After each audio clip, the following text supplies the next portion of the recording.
আসসালামু আলাইকুম আমার ইউটিউবের বন্ধুগণ। আমি আবার সেই লেবু গাছে পান্তা ভাত খেয়ে ফুল এনেছি।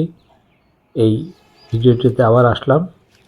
তার কারণে একজন মন্তব্য করেছে এটা সম্ভব না, কিন্তু কত কুড়ি আসছে এটা ওই আপনাকে দেখানোর জন্যই আমি এটা ভিডিওটিতে আবার আসলাম। আসলে অনেকের জ্ঞান অভিজ্ঞতা কম, হয়তো ছাদে কোনো রকম শৌখিনভাবে গাছ টাছ লাগায়, তাদের তাদের মতো কোনো একজন মহিলা মন্তব্য করেছেন এটা সম্ভব না। সম্ভব কিনা এটাই আপনাদেরকে দেখানোর জন্য আমি সেই লেবু গাছে দেখেন কত গুটি ধরেছে।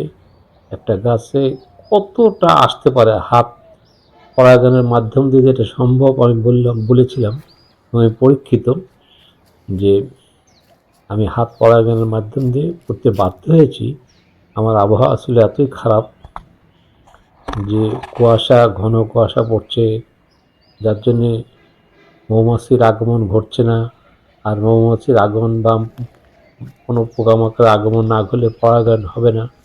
বাধ্য হয়েছি আমি, এত ফুল আসার কারণে আমি হাত পরাগায়ন করতে, এবং হাত পরাগায়নে আমার 100 ভাগের মধ্যে 90টি সঠিক হয়েছে, তার প্রমাণ এখানে দেখাই। এবং আপনারা দেখতে পাচ্ছেন এটা হাত পরাগায়নের মাধ্যমে সম্ভব হয়েছে। যারা এগ্রিকালচার সম্বন্ধে কিছু জানে না, হ্যাঁ, কোনো মতে দেখে দেখে শিখে, তাদের কাছে এটা এই পুষ্পরেণুর গুলা কখন পরিপক্ক হয়, কখন এটাকে স্ত্রী কিশোরের সাথে মিলন ঘটাতে হবে, তার একটা নির্দিষ্ট সময় আছে। এবং পুষ্পরেণুগুলা পরিপক্ক হয়ে যাচ্ছে না সেটাও দেখতে হবে। প্রত্যেকটি গাছেরই কিন্তু পুষ্পরেণুটা পরিপক্ক না হলে, স্ত্রী গর্ভাশয়ে না লাগা পর্যন্ত এটা কিন্তু পরাগায়ন হয় না, এবং আপনার পরাগায়ন না হলে ফলের সৃষ্টি হবে না। ফুল ফুটবে ঠিকই, ফুল ঝরে ঝরে যাবে।